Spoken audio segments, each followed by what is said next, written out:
Hello everyone. So here Minal Verma is ready with another video, and in this video we are going to discuss the second unit from Essentials of Medical Pharmacology KD Tripathi. We have already discussed the general pharmacology in part 1.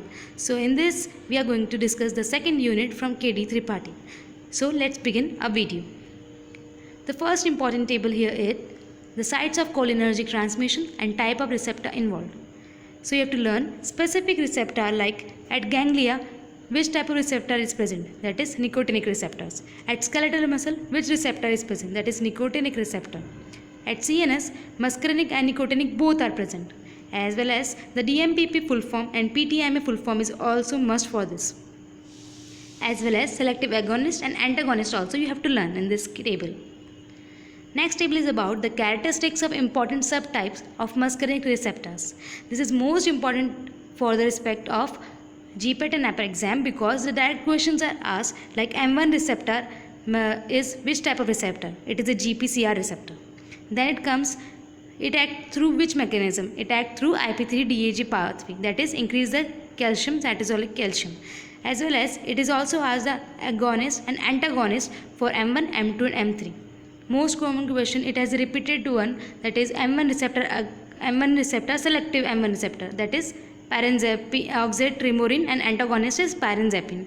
Then it is also asked that how it is acting on M2 receptors, what does it do at SA node, AV node, atrium, ventricles. So this table is very important, you have to keenly observe this table and learn it.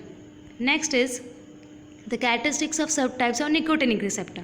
So as muscarinic receptor, nicotinic receptor also you have to learn. There are two types of nicotinic receptor, NM and N. That is, we have to learn the nature, the transduction mechanism, agonist and antagonist, most important one. These two tables you have to by heart because from these two tables direct questions are asked. Next is comparative features of physostigmine and neostigmine. Now this comparison part is very important because many times examiner what does, it indicates assertion and reasoning. Then it says that, like for example, it is saying that physostigmine penetrates cornea but neostigmine penetrates cornea poorly. So it is true statement, but in exam what happens, we are getting confused that what is true and what is not. So you have to keenly learn these tables, and for this you have to regularly revise the table, then only you will get these features. So comparison is most important with respect to competition exams. Next is again a comparison between atropine and hyoscyamin. That too you have to learn because atropine has excitatory effect and hyoscine has depressant effect. This is most important differentiation between both of them, but people usually does that both comes in parasympathetic, so they think that both of them act through same mechanism of action, but it is not. You have to learn this effect, and duration of action is also very important with respect to examination, so you have to keenly learn this. As well as sometimes from pharmacognosy point of view they would ask you about the source, that is Atropa for atropine. Then they could ask for the family, and hyoscine, it is Hyoscyamus niger, main constituent. All this you have to learn from this table, as well as connect these tables to your other data also, so that you can easily recall at the time of examination. Next is relative autonomic tone and effects. So it is asked that what is the effect of parasympathetic system on iris? It does mydriasis. It is asked that at intestine how motility is decreased. It is due to parasympathetic effect. Then at salivary glands which dominant tone is there, that is parasympathetic, that is inhibition of salivation. So this is an important term because it helps you understand the action of specific sympathetic parasympathetic system. So this is also a very important table.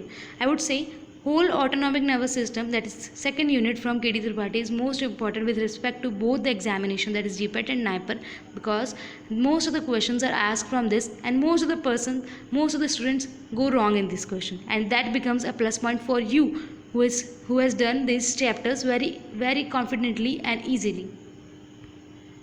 Next is differences. So it is the favorite question, that adrenaline, noradrenaline, isoprenaline. If they are asking rank order of agonist, antagonist, so you have to learn this keenly. Many times people go wrong in this question, so you have to learn this, as well as you can learn that beta 1 कहाँ काम करता है, heart and GG cells and kidney. Beta 2 कहाँ काम करता है, that is bronchi, blood vessels, that is all smooth muscles, and beta 3 for adipose tissue. Many times it is asked that for lipolysis which receptor is there, that is on adipose tissue, so that is B3 receptor.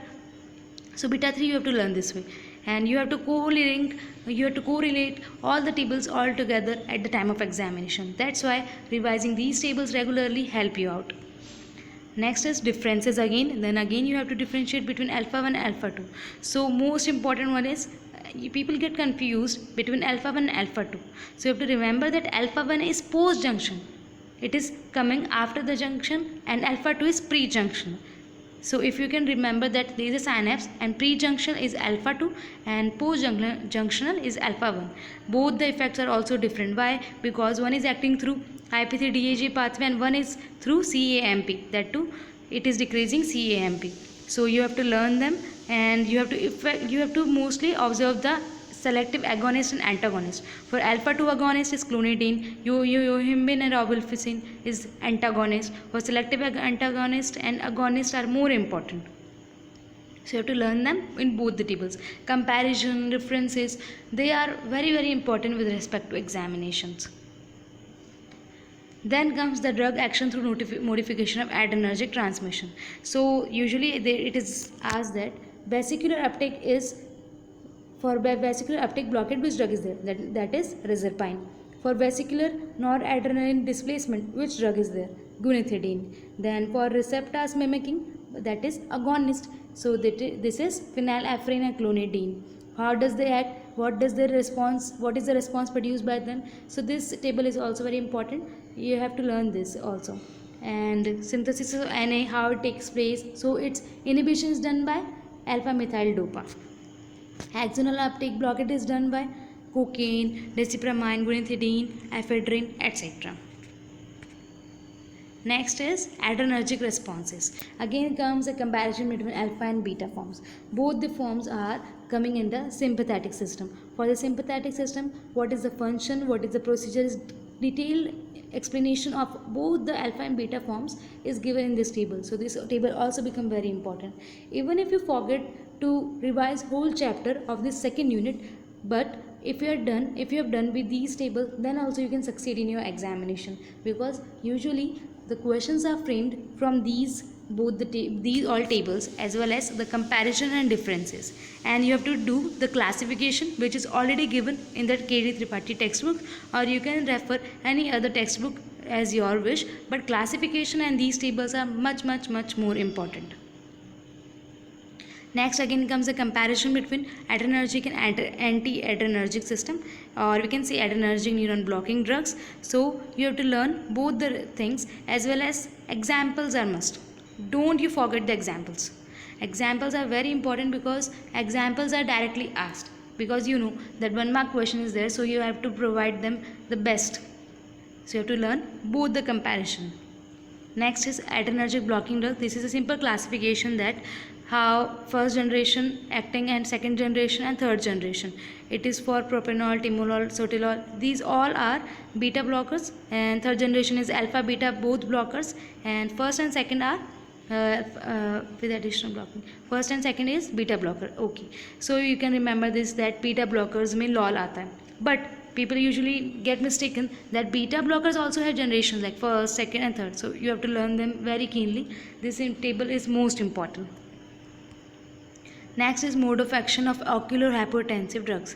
So many a times it is asked that what does timolol does? It decreases the aqueous secretion. How it affects, how many of the drugs like latanoprost is effective. So it increases the trabecular outflow and helps in removal of the excess secretions at the time of glaucoma and treats glaucoma. Then how does carbonic anhydrase inhibitors act? What is their mode of action? That is, they decrease the aqueous secretions, and this way they help in the treatment of glaucoma. So this way it helps in direct answering of the competition level questions. So this was all about the system that is autonomic nervous system. So you have to learn all these tables. If you like my video, please subscribe the channel and press the bell icon for the further notification. Thank you.